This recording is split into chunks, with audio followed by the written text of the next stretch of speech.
Okay so hello everyone and welcome back to a new video. आज के इस video में हम लोग हमारा जो डेटा स्ट्रक्चर एंड एल्गोरिदम का सीरीज़ था उसको हिंदी में कंटिन्यू करेंगे। आपका कोई अगर बंगाली दोस्त होगा तो उसको हमारा बंगाली वाला जो प्लेलिस्ट है वो भेज देना। और अगर तुम इस चैनल में नए हो तो प्लीज़ चैनल को सब्सक्राइब कर देना। तो चलो शुरू करते हैं। अभी डीएस से सीखने के पहले जो चीज़ इम्पोर्टेंट है वो है dynamic memory allocation and structure, because data structure and algorithm में हम लोग मैक्सिमम टाइम जो चीज़ यूज़ करेंगे वो है एक है structure, another thing is pointer and dynamic memory allocation, specially in case of C language. Okay, but pointer भी थोड़ा सा देख के आना। मेरा एक वीडियो है चैनल पे, सी लैंग्वेज का प्लेलिस्ट में जाना, ठीक है। उसमें एक इंग्लिश में वीडियो बना हुआ है, थोड़ा सा देख लेना तो सुविधा होगा। अभी चलो स्टार्ट करते हैं। तो द फर्स्ट क्वेश्चन मैंने यहाँ पर थोड़ा सा नोट टाइप का बनाया हुआ है, तो देख सकते हो ये। तो चलो शुरू करते हैं। What is dynamic memory allocation और डीएमए? एट फर्स्ट हम लोग डेफिनेशन देख लेते हैं। Dynamic memory allocation refers to allocating memory at run time using functions from stdlib.h। तो इसका मतलब क्या है कि हम जैसे कि अगर सी प्रोग्राम लिखते हैं तो उसमें कौन सा हेडर फाइल यूज़ करते हैं, stdio.h। वैसे ही अगर हम लोग dynamic programming dynamic memory allocation कर रहे हैं कहीं पर, वहाँ पर हमको यूज़ करना है stdlib.h along with stdio.h। Okay, मैं इसको दिखाता हूँ। डायनेमिक मेमोरी एलोकेशन एक्चुअली क्या है कि जैसे कि अगर हम लोग एरे, ध्यान से सुनो, जैसे कि हम लोग अगर एरे को डिफाइन करें और डिक्लेयर करें कहीं कहीं पर, तो उसको कैसे लिखा जाता है? Array then some brackets and inside it we have to write the size, maximum size और maximum number of elements it can consist. Okay, but यहाँ पर क्या होता है, मतलब उस केस में क्या होता है, हमारा बहुत सारा मेमोरी वेस्टेज होता है। जैसे कि समझो कि हमने 100 एलिमेंट के लिए एक एरे को डिक्लेयर किया, ठीक है। तो एरे के बाद में जो ब्रैकेट होता है उसके अंदर हम लोग 100 लिखेंगे, और मान लो कि वो सब इंटीजर टाइप का वेरिएबल है, ठीक है। तो प्रोग्रामिंग करते टाइम हमको ऐसा सीन हुआ कि 100 में से सिर्फ 20 प्लेसेस हमारे प्रोग्राम में यूज़ हुआ, तो बाकी 80 प्लेसेस जो हमने एलोकेट किया था एरे में, वो तो वेस्ट हो गया। तो इस प्रॉब्लम को सॉल्व करने के लिए ही डायनेमिक मेमोरी एलोकेशन मेनली आया है। और एक चीज़ है कि तुम अगर रन टाइम में जो है, मतलब डायनेमिकली मेमोरी को अकॉर्डिंग टू कितना डेटा तुम्हारे पास आ रहा है उसके हिसाब से मेमोरी को बढ़ा या फिर घटाना चाहते हो, तो उस केस में भी डायनेमिक मेमोरी एलोकेशन का यूज़ होता है, जिसका कॉन्सेप्ट मोस्टली यूज़ होता है लिंक्ड लिस्ट में। तो लिंक्ड लिस्ट भी हम लोग देखेंगे एक सेशन में, बट इस सेशन में हम लोग फोकस कर रहे हैं डायनेमिक मेमोरी एलोकेशन, और अगर पॉसिबल होगा तो स्ट्रक्चर भी कर लेंगे, नहीं तो और एक वीडियो में स्ट्रक्चर करेंगे, ठीक है। तो चलो, ये तो था definition and concept. Why we need why needed, static array और structures are fixed in size. Okay, definitely जब हम एरे लिखते हैं, मैंने एक्सप्लेन किया, in DSA data structure algorithm sizes are often unknown at compile time. तो इन data structure algorithm ऐसा केस होगा कि उसमें हमको डायनेमिकली मेमोरी एलोकेट करना पड़ेगा, फिक्स्ड साइज हमको मालूम नहीं होगा, ठीक है। नेक्स्ट नेक्स्ट ये क्या दिया हुआ है कि needed for dynamic data structure, जो है लिंक लिस्ट, ट्री एटसेट्रा, ये सब डायनेमिक डेटा स्ट्रक्चर है, इसके लिए ये लगता है in the C language basically. Now अभी देखो मेमोरी एलोकेशन फंक्शन। बहुत टाइप का डायनेमिक मेमोरी एलोकेशन का फंक्शन है।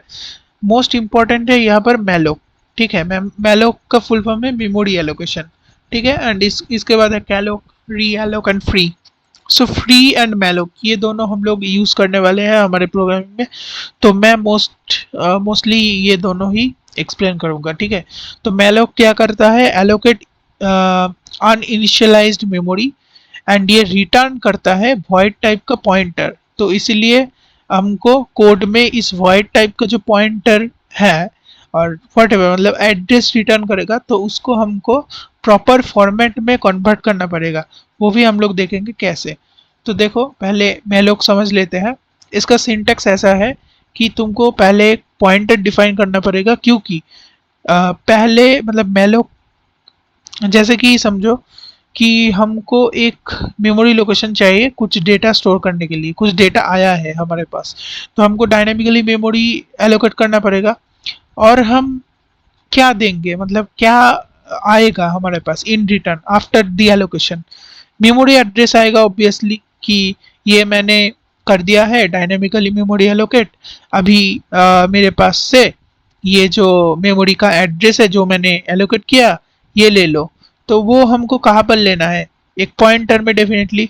वाई? बिकॉज एड्रेस को स्टोर कर सकता है only pointer type of variable. हम नॉर्मल अगर इंटीजर समथिंग वेरिएबल लिख दे तो वो स्टोर नहीं कर सकता, इसलिए पॉइंटर टाइप का वेरिएबल यहाँ पर डिक्लेयर करना है।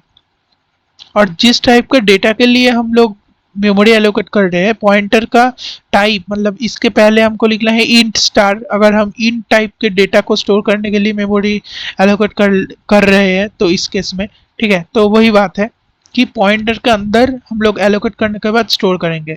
अब फोकस करो मेरे कर्सर में। तो फर्स्ट स्टेप क्या है? हमको डायनामिक मेमोरी एलोकेट करने के लिए मैलोक लिखना है। उसके बाद size in bytes multiplied by n. तो ये क्या रिप्रेजेंट कर रहा है कि मतलब जैसे कि तुम अगर इंटीजर के लिए मेमोरी एलोकेट कर रहे हो, तो सिर्फ ये एक इंटीजर के लिए अगर कर रहे हो तो सिर्फ ये वाला चीज अंदर में लिखने से ही हो जाएगा कि size of, then inside the bracket we will write और we have to write int. मैं आपको शो करता हूँ कोड यहाँ पर। अच्छा इसमें देखो, ठीक है, इस एन को अभी के लिए इग्नोर करो, सिर्फ ये वाला चीज देखो। मैलोक है, ठीक है, अभी एन को इग्नोर करो, फिर साइज ऑफ इंट। इसका मतलब क्या है? इंटीजर के साइज का एक मेमोरी एलोकेट करो, ठीक है, डायनामिकली। और ये एन का मतलब क्या है? अभी मतलब कितना इंटीजर टाइप का डेटा स्टोर करना है, ठीक है, कितना। जैसे कि हमको 5 इंटीजर टाइप का डेटा स्टोर करना है, या फिर 6 या फिर 7 या फिर 11 या फिर 15, ठीक है, मतलब कितना डेटा स्टोर करना है। जो हम करते हैं ना एरे में, जब लिखते हैं 1, 2, 3 या फिर कोई भी एलिमेंट जैसे कि 15, 16, 1, 3 ऐसे लिखते हैं ना, तो नंबर कितना है, मतलब कितना सारा डेटा है, वो रिप्रेजेंट कर रहा है एन। और ईच डेटा का साइज कितना है? साइज ऑफ इंट, बिकॉज हम लोग डेटा स्टोर करेंगे इस एग्जाम्पल में इंटीजर टाइप का, सो इसीलिए, ठीक है। तो वही बात है। तो समझ गए एन क्यों दिया मैंने? टोटल साइज को क्लियरली बोलने के लिए मैलोक फंक्शन को, इसलिए हमने एन मेंशन किया, ठीक है। नहीं तो अगर हमको ओनली एक मेमोरी ही एलोकेट करना था, अगर ओनली एक सिंगल डेटा के लिए एक मेमोरी एलोकेट करना था, तो सिर्फ ये वाला पोर्शन अंदर में लिखने से ही हो जाता, ठीक है। अभी देखो ये वाला पार्ट क्या है? Int star. इंट स्टार है टाइप कास्टिंग पोर्शन, ठीक है। जैसे कि ये मेमोरी एलोकेट करेगा और एक एड्रेस रिटर्न करेगा, ठीक है, और उसका टाइप बाय मतलब डिफॉल्ट, बाय डिफॉल्ट क्या होगा? बाय डिफॉल्ट होगा void। तुम यहाँ पर देखो एक पॉइंटर रिटर्न करेगा, मेनली एड्रेस ही रिटर्न करेगा कि कौन से एड्रेस में मेमोरी एलोकेट हुआ, और उसका जो टाइप होगा वो होगा by default pointer, sorry void pointer. But हमको इसको इंटीजर टाइप में कन्वर्ट करना है, इंटीजर टाइप पॉइंटर में।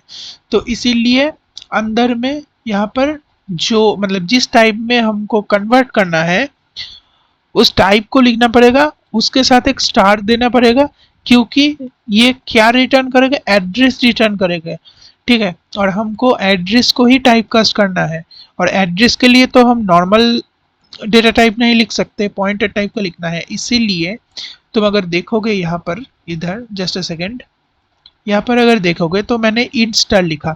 इसका मतलब, इस पूरा लाइन का मतलब क्या है कि मैलोक फंक्शन यूज करके इंट साइज का टोटल n डेटाज हमने n डेटाज के लिए मेमोरी डायनामिकली पिक कर लिया या फिर एलोकेट कर लिया, और उसको इंटीजर, उसका जो एड्रेस है उसको इंटीजर टाइप में कन्वर्ट करके इस एड्रेस स्टोरेज वाला जो मतलब ये है, मतलब क्या बोलते हैं इसको, पॉइंटर है, उसमें स्टोर कर दिया। और यही है एरे।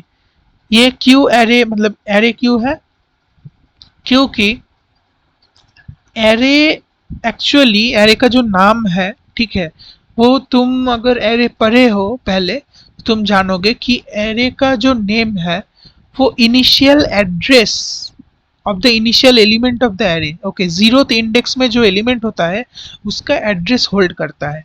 और एरे को, और यहाँ पर क्या है, हम लोग डायनेमिकली मेमोरी एलोकेट कर रहे हैं, तो ये जो रिटर्न करेगा एड्रेस वो पहले वाला इंडेक्स का ही रिटर्न करेगा, तो वही चीज़ है।